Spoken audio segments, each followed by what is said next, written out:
வணக்கம் நண்பர்களே, welcome to வெற்றி ஹெல்த் டிப்ஸ். இன்னைக்கு நம்ம சேனல்ல தும்பை செடியோட அற்புதமான மருத்துவ பயன்கள் என்னென்ன அப்படின்னு சொல்லி பார்க்கலாம். வீடியோவை ஸ்கிப் பண்ணாம கடைசி வரைக்கும் வாட்ச் பண்ணுங்க. இந்த தும்பையில ஏராளமான மருத்துவ பயன்கள் இருக்கு. அதை ஒவ்வொன்றா தெரிஞ்சுக்கலாம். வாங்க வீடியோக்குள்ள போலாம். பொதுவா சாலை ஓரங்களிலும் வேலி ஓரங்களிலும் காணப்படும் இந்த தும்பை செடிகள் சித்த மருத்துவத்துல இந்த செடியோட பூ, இலை, வேர் இது எல்லாமே மருந்தா பயன்படுது. ஆயுர்வேதத்துல துரோண புஷ்பி அப்படின்னு அழைக்கப்படும் இத விஷமுறிவுக்கு கூட பயன்படுத்தியிருக்காங்க. ஆன்மீகத்துல சிவபெருமானுக்கு மிகவும் பிடித்தமான மலர் இந்த தும்பை.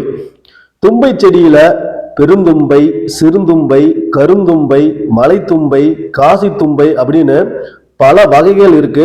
தும்பை பூ உடல் உஷ்ணம் உண்டாக்குவதாகவும் சளியை அகற்றுவதற்கும் மலமிளக்கியாகவும் பயன்படுது. ஒற்றை தலைவலி, தலைபாரம், மண்டையில் நீர் கோர்த்து கொள்ளுதல், இருமல் போன்ற பிரச்சனைகளை தீர்க்கிறதுக்கு ஒரு அற்புதமான மூலிகை தான் இந்த தும்பை.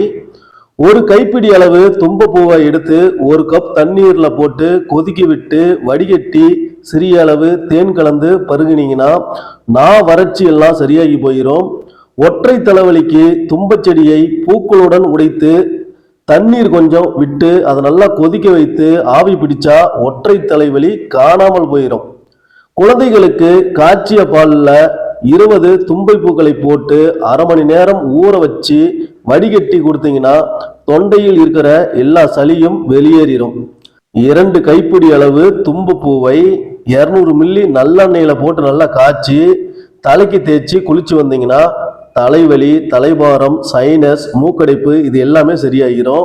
தும்பை இலை, பூ ரெண்டையுமே சேர்த்து நல்லா அரைச்சி அதை நல்லா வடிகட்டி அந்த சாரை உள்ளுக்கு குடிச்சிட்டு அரைச்ச அந்த மீதி இருக்குல்ல வடிகட்டினது அதை உங்களுக்கு பூச்சி கடித்த இடத்துல பற்று போட்டு விட்டீங்கன்னா அந்த இடத்துல இருக்கக்கூடிய விஷம் முறிந்து போயிடும். மேலும் தும்பை பூக்களை நல்லா உலர வச்சு தேன்ல குழைத்து சாப்பிட்டீங்கன்னா இரைப்பை நோயின் தீவிரம் குறைஞ்சிக்கிட்டே வரும்.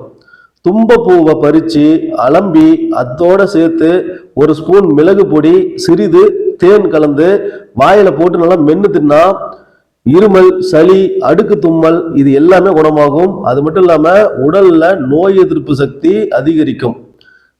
சொறி, சிரங்கு, உடல் அரிப்புக்கு தும்பை பூ மற்றும் தும்பை செடியின் இலைகளை பறித்து அரைச்சி நல்லா மேற்பூரா பூசி விட்டீங்கன்னா அந்த சொறி, சிரங்கு, உடல் அரிப்பு இது எல்லாமே சரியாகிரும். இது மட்டும் இல்லாம இன்னும் ஏராளமான மருத்துவ குணங்கள் இந்த தும்பைக்கு இருக்கு. இந்த வீடியோ உங்களுக்கு பிடிச்சிருந்தா வீடியோவை லைக் பண்ணுங்க, ஷேர் பண்ணுங்க. நன்றி, வணக்கம்.